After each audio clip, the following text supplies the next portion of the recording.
एक ऐसा कानून जिससे हिंदू, मुस्लिम, सिख, ईसाई सब बराबर हो, लड़का लड़की सब बराबर हो।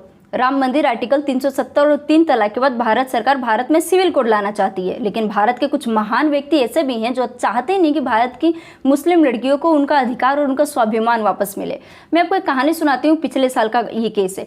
हरियाणा में एक 16 साल की लड़की की शादी एक 26 साल के लड़के से कर दी गई। जब ये शादी हुई तो ये मामला कोर्ट पहुंचा। उसके बाद हाईकोर्ट ने लड़की को बाल सुधार गृह भेज दिया, ये कह के कि लड़की अभी नाबालिग है। लेकिन उसके हस्बैंड ने क्या किया, हाईकोर्ट को चुनौती दी, ये कह के कि उसने शरीयत के हिसाब से शादी की है और ये शादी जायज़ है, यानी कि वो इस उम्र में लड़की से शादी कर सकता है। ये वो छोटे छोटे मामले हैं जो नज़रअंदाज किए जाते हैं, लेकिन आज सिविल कोड इन्हीं सब मामलों को सॉल्व करने के लिए ज़रूरत है। आज़ादी के बाद बौद्ध धर्म, सिख धर्म, जैन धर्म और हिंदू धर्म के लिए एक्ट लाया गया, एक कानून लाया गया, लेकिन मुस्लिम समुदाय को इससे अलग रखा गया, जो कि नेहरू सरकार की सबसे बड़ी गलती थी। अगर उन्होंने ये गलती नहीं की होती तो आज तक मुस्लिम महिलाओं को अपने हक के लिए स्ट्रगल नहीं करना पड़ता। और जो लोग चीख चीख के चिल्ला चिल्ला के कह रहे हैं ना कि ये बीजेपी का मुद्दा है, उनको पता होना चाहिए कि जेपी कृपलानी यानी कि नेहरू सरकार में पहले ऐसे कांग्रेसी थे जिन्होंने सिविल कोड लाने की बात की। उन्होंने नेहरू को तो यार इतना तक कह दिया कि नेहरू जी चाहते ही नहीं है कि मुस्लिम महिलाओं का विकास हो। आज बीजेपी जब हिम्मत कर रही है, मुस्लिम बच्चियों के लिए, लड़कियों के लिए कुछ अच्छा करना चाहती है, तो आज इंडिया में बहुत सारे ऐसे लोग हैं जिनके पेट में कीड़े काट रहे हैं और दर्द हो रहा है। खैर, आपको अगर मेरी वीडियोस अच्छी लगी तो मेरे चैनल को सब्सक्राइब करें, लाइक करें, शेयर करें। भारत को देखें तो भारत में 2 तरह के कानून होते हैं, एक तो होता है क्रिमिनल लॉ, एक होता है सिविल लॉ। अच्छा, क्रिमिनल लॉ का मतलब होता है कि भारत के किसी भी हिस्से से हैं, किसी भी धर्म से, अगर आपने चोरी किया, डाका डाला, आपने मर्डर किया या रेप किया, कोई भी क्राइम किया, आपको सजा कॉन्स्टिट्यूशन के हिसाब से मिलेगी। और अब ये लोग जो आज सिविल कोड पे इतना हल्ला कर रहे हैं, ये लोग कभी नहीं कहते कि मुस्लिम कम्युनिटी के लोगों को सजा शरीयत के हिसाब से दे, क्योंकि ये जानते हैं कि शरीयत के हिसाब से सजा नहीं दी जा सकती है। शरीयत में बहुत कड़े कानून है, चोरी करने पे हाथ काटने जैसा, शराब पीने पे कोड़े मारने जैसा और समटाइम्स पत्थर मारने जैसे कानून है जो कि नहीं दिए जा सकते आज के मॉडर्न टाइम में। ये लोग तब नहीं बोलते, लेकिन जब बात लड़कियों के हक की आती है तो ये वही महान लोग हैं जो बब्बर शेर बन के बाहर आ जाते हैं। भारत में 2 तरह के सिविल लॉ हैं। एक है जो 1956 में पास हुआ, जिसमें हिंदू, सिख, बौद्ध और जैन धर्मों को शामिल किया गया, और एक है जो मुस्लिमों के शरीयत के हिसाब से चलता है। आपको पता है जो 1956 में जो एक्ट पारित हुआ उसमें गोद लेने, शादी, विवाह, उत्तराधिकार, इन सारी चीज़ों को, सारे नियमों को ठीक करके लाया गया, लेकिन मुस्लिम समुदाय के लिए ये नहीं किया गया जो जिसका भुगतान आज हम लोग भुगत रहे हैं। 1985 में एक केस आता है, शाहबानो केस। शाहबानो एक मुस्लिम लेडी थी जिनको उनके हस्बैंड ने तलाक दे दिया था और वो उसके बदले उनको गुजारा भत्ता भी नहीं देना चाहते थे, यानी कि मैंने तुमको तलाक दी, अब तुम जहाँ जाओ, जैसे करना है जैसे जियो। शाहबानो कोर्ट पहुंची। कोर्ट ने क्या किया कि उनके हस्बैंड से पूछा कि भाई गुजारा भत्ता दो, तो उन्होंने कहा कि शरीयत में ये नहीं लिखा है कि आप जिस बीवी को तलाक दें उसको गुजारा भत्ता दे।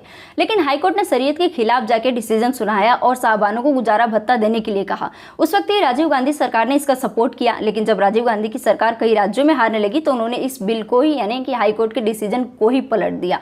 अब सवाल उठता है कि सिविल कोड से भारत को फायदा क्या होने वाला है। इससे बहुत सारे फायदे होने वाले हैं जिसको आप उंगली पे काउंट कर ले। जैसे कि सबसे पहले भारत में शादी की जो उम्र है वो सबके लिए एक जैसी होगी, यानी कि कोई भी धर्म का व्यक्ति वो शादी एक उम्र पे करेगा। इससे सबसे ज़्यादा फायदा लड़कियों को होने वाला है। पूछो क्यों? क्योंकि वो एटलीस्ट ग्रेजुएशन तक तो आराम से पढ़ लेंगी ना, उनको कानून या नियम धर्म के हिसाब से शादी तो नहीं करनी पड़ेगी। दूसरा, तलाक का प्रोसेस सबके लिए समान हो जाएगा। जिसको भी तलाक लेना है वो कोर्ट जाएगा और कोर्ट के हिसाब से तलाक लेगा। उसके बाद आएगा कि जो भी लड़की को तलाक मिलेगा उसको गुजारा भत्ता उसके हस्बैंड से मिलेगा। और नए कानून से ये भी होगा कि जो मुस्लिम महिलाएं बच्चा एडॉप्ट करना चाहती हैं वो बच्चा एडॉप्ट कर पाएंगी, जो कि पहले नहीं होता था क्योंकि शरीयत में ये गुनाह है। हिंदू धर्म की तरह मुस्लिम मर्द भी एक ही शादी करेंगे, एक से ज़्यादा शादी चाह के भी वो नहीं करेंगे। मुस्लिम महिलाओं को भी उनके पिता की संपत्ति में बेटे की तरह अधिकार मिलेगा, जो कि सबसे अच्छी चीज़ लगी मुझे सिविल कोड की। किसी एक कानून से अगर हम सब बराबर हो जाते हैं तो इसको लाने में क्या प्रॉब्लम है? और जो लोग इसका विरोध कर रहे हैं वो इसका जायज़ कारण भी नहीं बताते कि इसका विरोध क्यों कर रहे हैं। तकरीबन 1 दर्जन से ज़्यादा मामलों पर हाईकोर्ट और सुप्रीम कोर्ट ने ये कहा है कि सिविल कोड लाना जरूरी है। जैसे कि 2017 का शाहबानो केस ले लो, पिछले साल का हरियाणा जो मैंने आपको बताया 16 साल की बच्ची का वो केस ले लो, 2021 का जो हिंदू कपल का केस था वहाँ पर ले लो। लेकिन कुछ लोग अदालत की इन सारे सिफारिश को मानते ही नहीं। उनके हिसाब से तो ये लगता है कि भाई हमको अपनी राजनीति करनी है और अपनी खिचड़ी पकानी है। आप खुद सोच के देखो, हम हर चीज़ में आगे बढ़ रहे हैं, हर टेक्नोलॉजी में आगे बढ़ रहे हैं, हम नए नए चीज़ों को, नई नई टेक्नोलॉजी को बढ़ा रहे हैं, उसको यूज़ कर रहे हैं, तब हम नहीं कहते कि हमारे धर्म में या यहाँ पे ये चीज़ें नहीं लिखी गई हैं। हम तो उसको एक्सेप्ट कर लेते हैं क्योंकि ये मॉडर्न टाइम है और हम इसकी डिमांड है। लेकिन जब बात लड़कियों की आती है तो क्या करते हैं हम लोग? धर्म के आड़ में उनकी सारी फ्रीडम, सारी स्वतंत्रता, आत्मसम्मान को छीन लेते हैं। देखो, लास्ट में इतना ही कहना ठीक लगता है मुझे कि हर धर्म में कमियां होती हैं, हम लोगों में भी थी। सती प्रथा, बहु विवाह प्रथा या आप बाल विवाह जैसी बहुत बड़ी बड़ी कमियां थी, तब विरोध हुआ था जब इसको ख़त्म किया गया था। लेकिन आज ख़त्म करने के बाद इंडिया कितना अच्छा हुआ है कि आपको पता है, हम सब कितने फ्रीडम से जीते हैं, हम सब लड़कियों को अपना अधिकार मिला है। तो अगर हम बदलाव के मुहाने पे खड़े हैं तो मुस्लिम महिलाओं को उनका अधिकार क्यों नहीं मिलना चाहिए? आप खुद सोचो समझो। खैर, हम मिलेंगे फिर किसी नए टॉपिक पे। आज के लिए बस इतना ही। Thank you.